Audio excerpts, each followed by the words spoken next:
Sebuah katana tidak tercipta dengan sendirinya. Dibutuhkan logam khusus sama Hagane dan seorang pandai besi yang hebat untuk membuatnya. Prosesnya cukup rumit dan harus dilakukan dengan konsentrasi yang tinggi agar dapat menghasilkan sebuah katana yang tajam dan berkualitas. Chihiro adalah putra dari seorang pembuat pedang terkenal bernama Kunishige Rokuhira. Seorang pria dengan sifat periang dan sering melakukan hal-hal yang konyol. Berbanding terbalik dengan putranya yang pendiam dan super serius.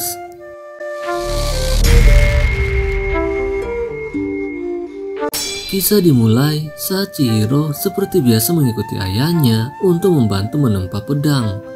Melihat cuaca yang sangat cerah, ayahnya berhenti sejenak untuk bercanda dengan matahari yang bersinar dengan teriknya. Chihiro tampak biasa saja melihat tingkah ayahnya, sebab hal itu sudah menjadi kebiasaan sehari-hari. Meski sering bertingkah konyol, ketika sedang menempa pedang, ayahnya akan menjadi serius dengan konsentrasi yang sangat tinggi. Setiap pagi, sebelum mereka sarapan, Kunishige akan duduk di depan akuarium sambil mendengarkan obrolan ikan mas peliharaannya. Menurut percakapan yang didengarnya, ikan-ikan itu katanya ingin fokus belajar daripada bermain. Tentu saja Chihiro tidak mempercayai ucapannya. Ketiga ikan itu dibeli ayahnya dari seorang pedagang karena menurut si penjual, ikan itu dapat dijadikan jimat. Ikan yang merah dapat membawa keberuntungan, yang hitam dapat mengusir hal-hal yang buruk, sedangkan yang berwarna-warni adalah ikan yang sangat luar biasa. Namun Chihiro menganggap kalau ayahnya hanya mengada-ngada saja. Sementara kedua ayah dan anak itu bekerja, seorang pria tiba-tiba mendatangi mereka. Pria itu rupanya adalah seorang teman lama Kunishige bernama Shiba. Ia tinggal di kota dan kadang-kadang suka mengunjungi mereka berdua. Kedatangannya bertepatan dengan jam makan siang, sehingga saat menunggu hidangan disiapkan, Shiba mulai menceritakan pada Chihiro bagaimana ayahnya adalah seorang pahlawan pada saat perang Seitei terjadi. Karena meski dia bukan prajurit, namun pedang yang diciptakannya telah berjasa besar dalam memenangkan perang itu. Dengan berguru pada ayahnya, Chihiro tentu saja akan menjadi seorang penempa pedang yang hebat, sekaligus sebagai penerusnya.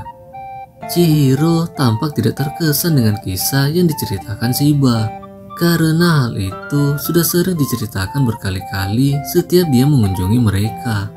Namun berbeda dengan ayahnya yang menunjukkan ekspresi sedih seakan menyimpan sesuatu di dalam hati. Reaksinya itu ternyata diperhatikan oleh Chihiro yang berada di belakangnya. Setelah Shiba pulang, Kunishige mulai memikirkan ucapan temannya mengenai masa depan Chihiro yang sekarang sudah berumur 15 tahun. Namun dia masih ragu dengan kemampuan putranya. Melihat keraguan-raguan di wajah ayahnya, Chihiro dengan tegas berkata kalau dia benar-benar bertekad untuk menjadi seorang penempa pedang. Melihat kesungguhan hati Chihiro, Kunishige memutuskan untuk memperlihatkan sesuatu padanya. Sebuah pedang yang dibuatnya saat perang Seitei.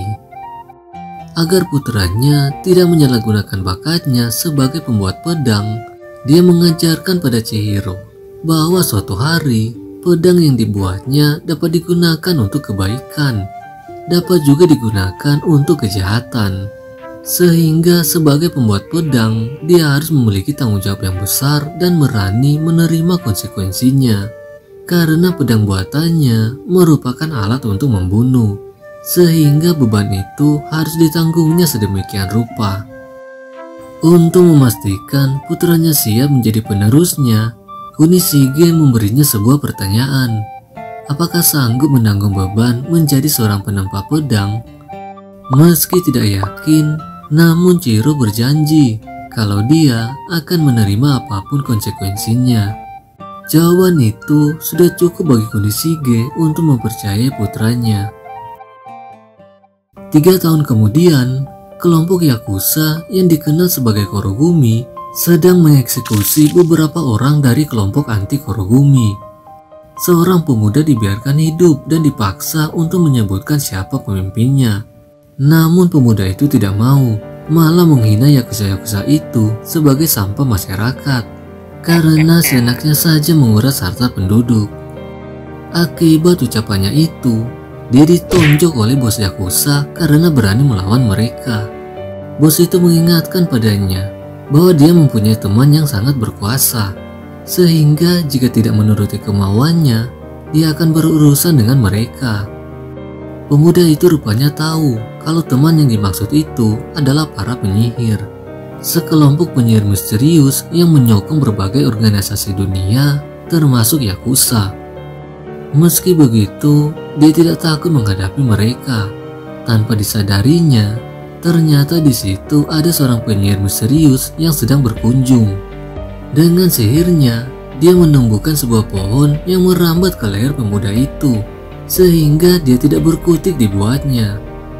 Setelah mendemonstrasikan kemampuannya, penyihir itu berterima kasih pada bos yakuza karena sudah membayar upetinya. Namun dia menyarankan untuk segera membereskan kelompok-kelompok yang menentang mereka agar tidak mengganggu bisnis yang sudah disepakati. Melihat urusannya sudah beres, penyihir itu dengan mengangkat kedua jarinya langsung lenyap begitu saja. Di tempat lain, Chihiro yang sekarang sudah berumur 18 tahun sedang berada di sebuah kereta. Nampak di sebelah kiri matanya terdapat bekas luka yang cukup dalam yang memanjang sampai ke bagian pipi. Sementara menunggu kereta sampai tujuan, Shiba tiba-tiba muncul di depannya, sedang menikmati lezatnya ikan sesamo panggang. Saat melihat bekas luka Chihiro, Shiba sedikit penasaran kenapa dia tidak mengobati lukanya. Padahal dengan teknologi sekarang, dia bisa saja menghilangkan bekas itu. Ada satu alasan kenapa dia membiarkan luka itu membekas di wajahnya. Setiap kali dia melihat bekas itu di cermin, hal itu akan mengingatkan padanya tragedi yang terjadi 3 tahun lalu. Sehingga kebencian yang ada di dalam hatinya akan selalu menyala tak terpadamkan. Mendengar hal itu, Shiba memberinya sebuah nasihat agar hidupnya jangan dikuasai dendam, karena hal itu akan menghancurkan dirinya sendiri. Namun Chihiro tidak peduli dengan nasihatnya. Beberapa saat kemudian, mereka berdua sampai di sebuah kota yang dikuasai oleh Kurogumi. Menurut info yang dikumpulkan Shiba, kabarnya Kurogumi memiliki hubungan dengan para penyihir. Chihiro awalnya ingin menemui yakuza-yakuza itu dengan maksud damai. Namun, ketika dia melihat kekejaman yang mereka lakukan terhadap penduduk kota, hatinya menjadi amat panas, sehingga dia memutuskan untuk menghancurkan mereka. Di markas Kurogumi, pemuda yang sebelumnya ditangkap itu masih tutup mulut tidak mau membocorkan keberadaan teman-temannya. Sehingga bos yakuza kehilangan kesabaran dan menyuruh anak buahnya untuk menangkap adik perempuan si pemuda tersebut. Pemuda itu langsung panik dan akhirnya menyerah untuk menuruti kemauan mereka, asalkan adiknya tidak diapa-apakan. Namun yakuza-yakuza itu mengabaikan permohonannya dan terus berjalan menuju pintu keluar untuk menangkap adiknya. Ketika pintu itu dibuka, ketiga orang yakuza yang berada paling depan tiba-tiba langsung ditebas oleh kecepatan pedang Chihiro. Melihat serangan mendadak itu, bos Kurogumi terkejut serta bertanya-tanya apa yang terjadi dengan penjaga yang ada di luar. Mereka ternyata sudah dihabisi oleh Shiba dan Chihiro. Shiba yang menunggu di luar menyindir bos itu kalau anak buahnya tidak becus menjaga markas mereka dan hanya tidur-tiduran saja di lantai. Ketika Chihiro melihat katana di tangan yakuza-yakuza itu, amarahnya mendidih karena sampah seperti mereka tidak pantas menggunakannya. Mendengar ucapannya itu, yakuza-yakuza itu tersinggung dengan ucapannya dan mereka semua serentak langsung menyerang Chihiro.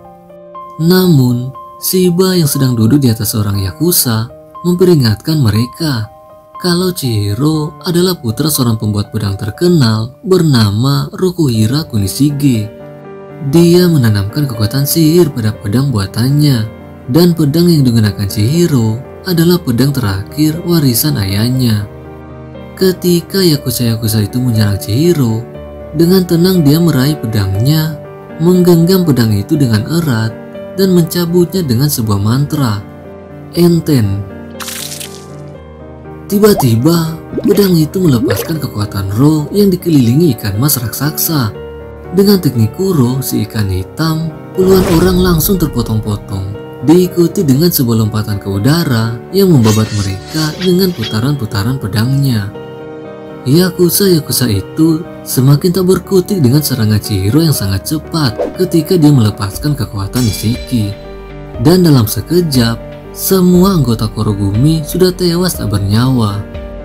Setelah menghabisi semua anggotanya, Chihiro mendekati bos itu dan meminta informasi padanya mengenai kelompok penyihir misterius yang disebut Hisaku. Bos itu sangat ketakutan mendengar nama Hisaku dan memperingatkan Chihiro kalau mereka adalah kelompok yang sangat berbahaya. Hanya orang gila yang berani melawan kelompok itu. Namun Chihiro dengan tatapan yang penuh kebencian bersumpah kalau dia akan menghabisi semua anggota Hisaku dengan pedangnya.